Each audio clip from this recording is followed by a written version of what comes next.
John Treleaven, you and I started this trade diversification YouTube channel about a year and a half ago in response to the calamity that the US government has created for the world and, of course, created for Canada.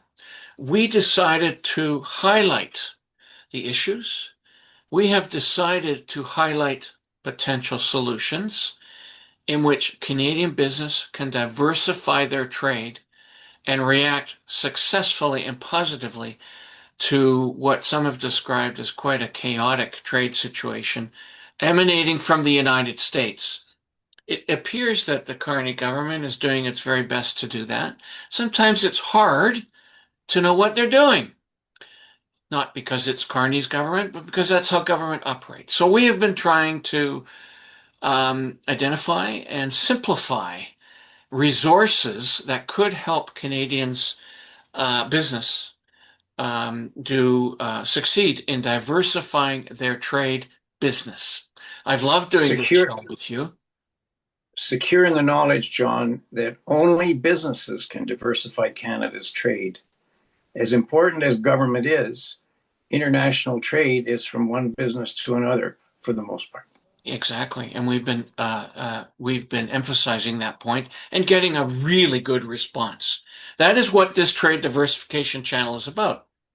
You've been able to get fabulous interviews because you, in fact, are a extraordinarily accomplished a trade professional. Have been an ambassador for Canada in various countries. Worked with professionals all over the world in trade. Very, very lucky to have you. You identified something for us about a week ago. You were perusing the YouTube universe, which is huge, and you came across a trade diversification a conversation from 11 or 12 years ago. And you thought, rightly so, I viewed it, that we should really do a summary of what they were talking about, because that conversation could have happened a week ago and didn't change. Didn't it seem that Yeah. way?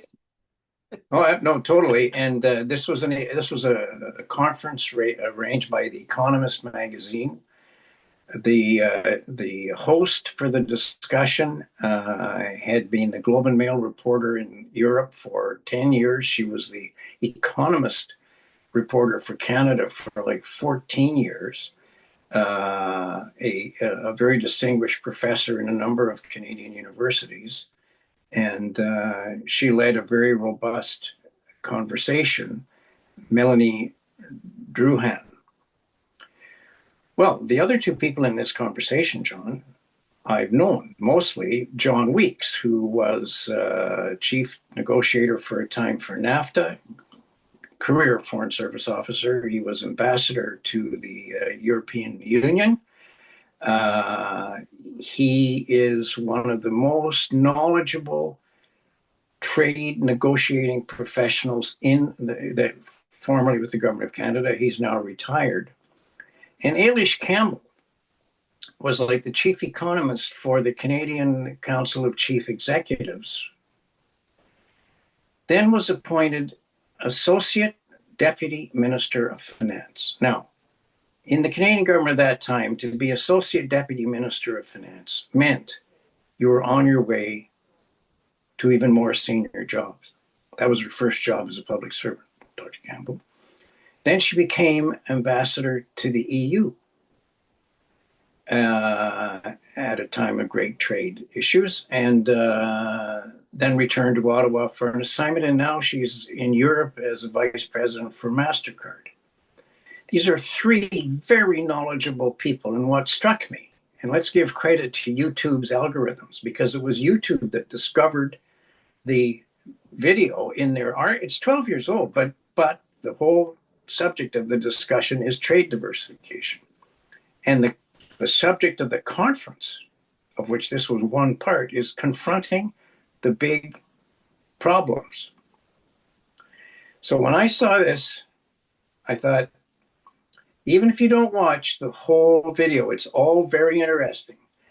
but the amount that it causes you to reflect on where we are today, and indeed the challenge that faces Canadian industry, faces the government of Canada, faces our partners abroad in the era of Trump. I mean, this is a very tranquil conversation that you're going to watch because it was well before Trump. He hadn't come down the golden escalator yet.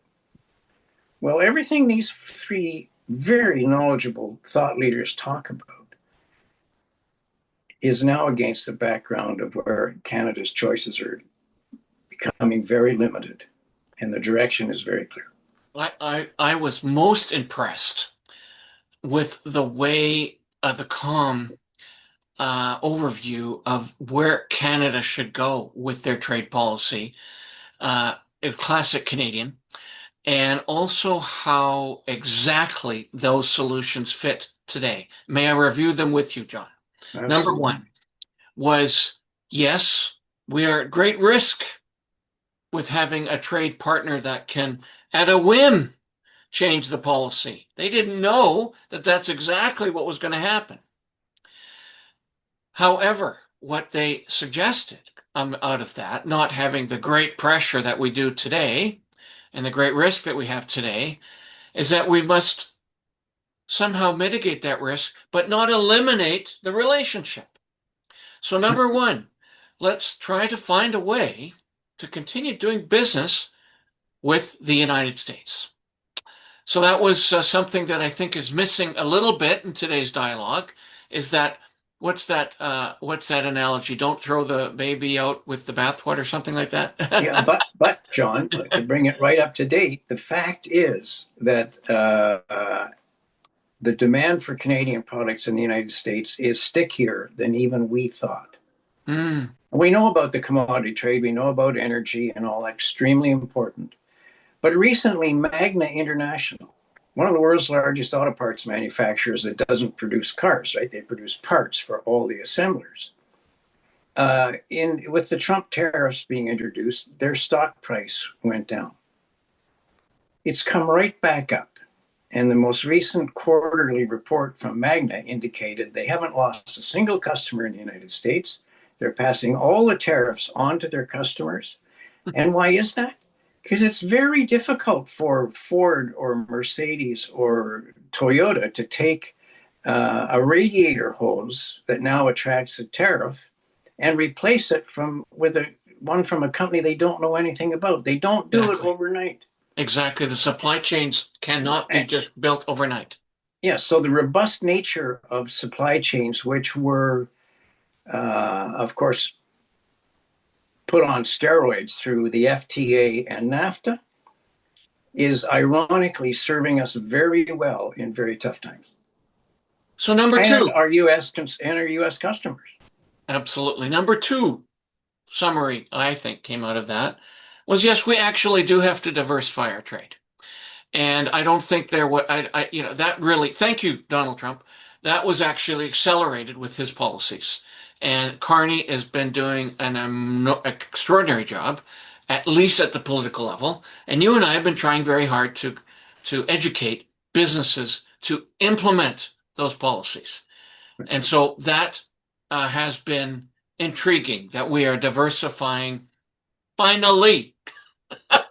Yes, and this is after, as the discussion on the video shows, this is after many efforts by the government of Canada to do exactly that. I mean, I can remember in the 90s in speeches from the throne, the Governor General in her speech actually announced that we should be spending more time on China, Brazil, India. I mean, very unusual for a government to have in the speech from the throne a trade direction, but it was there.